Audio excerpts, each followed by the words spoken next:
First of all, the word prostitution, for those who may need clarity, is sex work. But the issue I take with the word prostitution is oftentimes people use the word prostitution in a negatively tinged way, almost like to chastise a woman. I get called a prostitute for saying that I wouldn't date a man who can't take care of me, let alone actually engaging in I get activities where I'm being paid.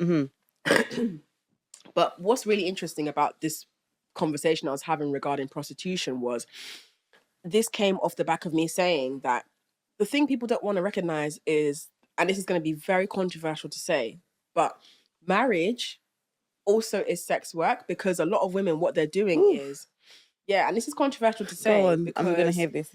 In your definition, where you said earlier about prostitution, where you know, like, you sleep with a man, you get money, or you hang out with him, you get money. Why I say marriage is prostitution is because what happens is women engage in marriage from a place where, okay, he's gonna take care of you financially, and there's a home for you both to live in. And what you are doing is you're fulfilling a role. So you're going to either be some sort of like homemaker, homekeeper, you're raising and rearing the kids, and you are partnering with him and sleeping with him in the hopes that the trade-off will be that you get validation, love, and upkeep. And the man understands and believes that if he continues to fulfill that role for you, then the arrangement works, because marriage is an arrangement. Now, why I say it's prostitution is because whilst it's not necessarily on the surface, you're fucking for a transactional exchange, there's something that you're fucking for. But then there's the basis of a relationship.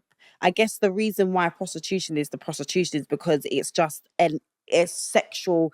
It's nothing but sex. So you get the sex, you go. Whereas a marriage, to even get to the marriage, there would have been a build of a relationship, friendship. It's gone through a few things, families involved. Maybe you might even have kids now. So I think that's why people would be the difference. Wouldn't understand that. And okay, so first thing I want to point out, I think that she said that she was a dominatrix. I pretty much just skipped to the part that I wanted to touch on. I think I heard her in the process of me scrubbing through and finding what I need to find. Since she's a dominatrix, right? So she already has a wacky idea of men. You know, her perception of men is already janky. She's a dominatrix. So she feels as though her, at the very least, women are above men, or her, at the very least, is above men, right? So that's that for starters. Then let's just take a look at the outfit. Let's check the outfit out, right?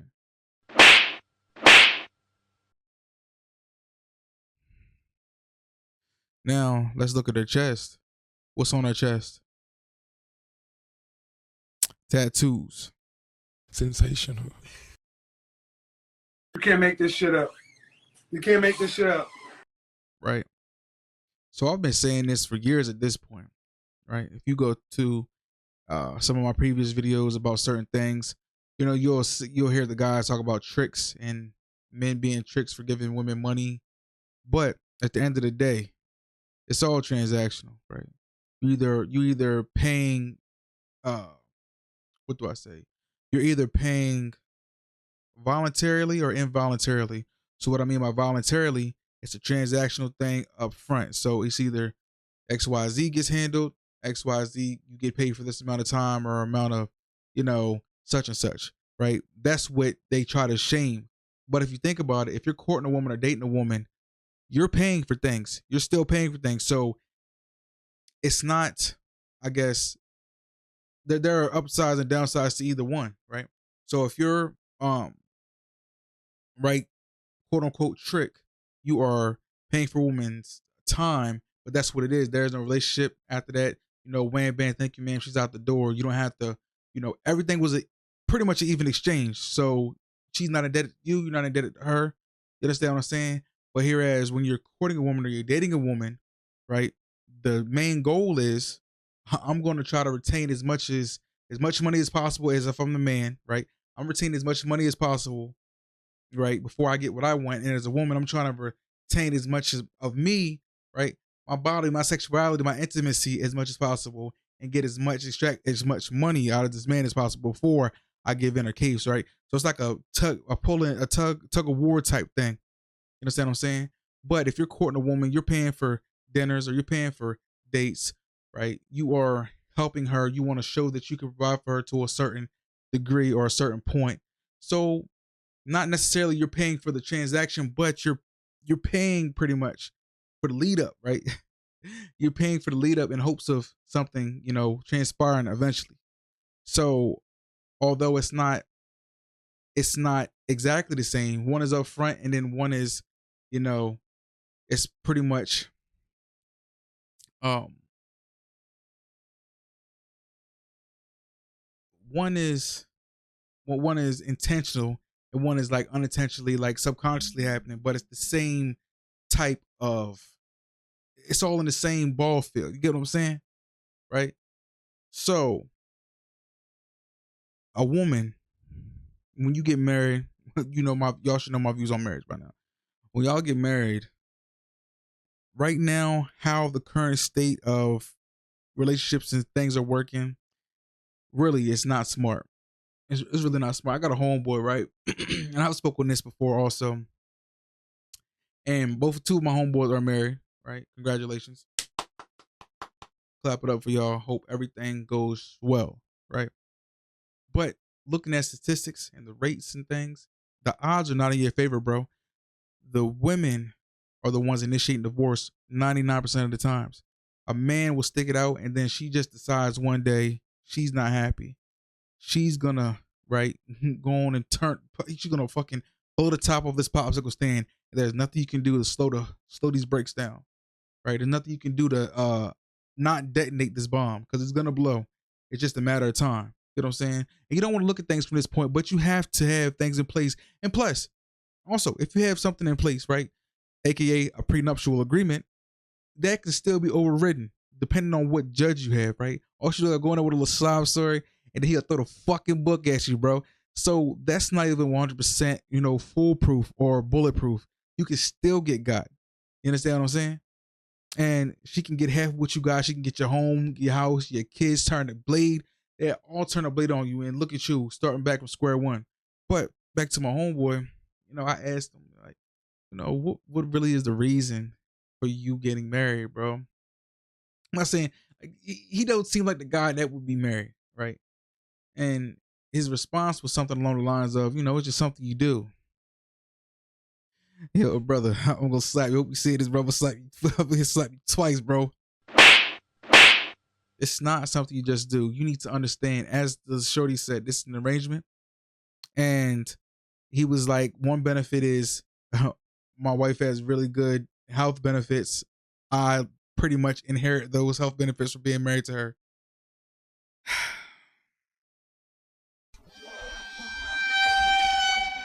But let's keep it rolling. Why I'm fascinated by that is because what people really miss out on in that conversation and in their opposition to the idea of marriage being a form of sex work is once you stop being able to render that service to the man, he leaves you. So, for example, I've seen countless situations where the woman has gained weight after having children and the man has decided he doesn't want to be with her anymore because either her libido has lowered, so she's no longer interested in having sex, she doesn't feel good about herself, she doesn't want to have sex, so that man moves on, or the woman becomes disabled or becomes sick and needs long-term care from her husband, and he leaves because he can't be asked and he doesn't want to do that and he can't have sex with her anymore. So what I've observed is that once men stop seeing you as the person that can fulfill that transactional need that they want from you, their energy switches up very quickly. Do you think that's the case majority of the times? Unfortunately, majority. You think so? I won't say every single because man, do you not but feel majority. like when you get all right, we've heard all we need to hear. You hear how it's just, we can do this with a lot of things, but there's always that, for better or for worse, richer for poor, good health, sickness and health. These are the vows. But more often than not, it is the woman who's leaving the man. If this man loses the job, the job that makes six figures that, contributes to the entire family, she's a stay-at-home mom, he loses the job. You ever seen a meme? Like the man, he said, "Oh, I lost my job." And then it says, "I lost my car." And then each thing he loses, the picture of the woman fades out more and more until she's gone. That's how it be. You understand what I'm saying? So it's like when the man is unable to fulfill those roles, he's unable to provide, protect, have provisioning, then that's when a woman starts, trying to figure out what's the escape plan, right? What's the escape plan? What's the next train out? Because I'm out this motherfucker. It's not what I signed up for. You understand what I'm saying? And this can happen at any point, right? She can just decide nothing has to be wrong with her. She can say that she just doesn't want to have sex with you. You can't make her, right? You can't make her, bro. So all she has to do is like, I don't really feel like it. Then the man is bashed and battered if he goes and, sex worker, or he has a, mistress on the side. Then she finds out, oh, she's cutting the curtain, or she's pulling all strings now. She's done with this relationship, divorce. He put his hands on me, double up, bro. They gonna get you for everything you got, bro. If she finds out, you see what I'm saying? So it's not like there are any safeguards for men. There are none. No safeguards for men. For a man to have their children after something goes down, that woman has to be a fucking crackhead, damn near living out of a box. And even then, he's probably still gonna have a hard time getting these children. You get what I'm saying? So no, I mean, there are the outliers, as we spoke about, but in majority of the cases, the woman initiating everything. The women can just decide one day that she doesn't want to do this anymore. And after that point, shit, arrivederci. It's curtains, bro. And there is nothing you can do to prevent it. Right? It's like a sweeping attack. You can't guard it. There's no block. You just have to brace for it and hope you got enough health to survive it, bro. I don't know. But I do know one thing though. Make sure you dot your I's, cross your T's. In the comment section, let me know what y'all think about this. Was I on point? Was I off? Whether y'all like me, just let me know how I'm doing. Right? If y'all want to join Discord, link will be in the description. If y'all want one-on-one consultation, link will be in the description and pinned in the first comment. It's your boy Alex. Catch y'all in the next one.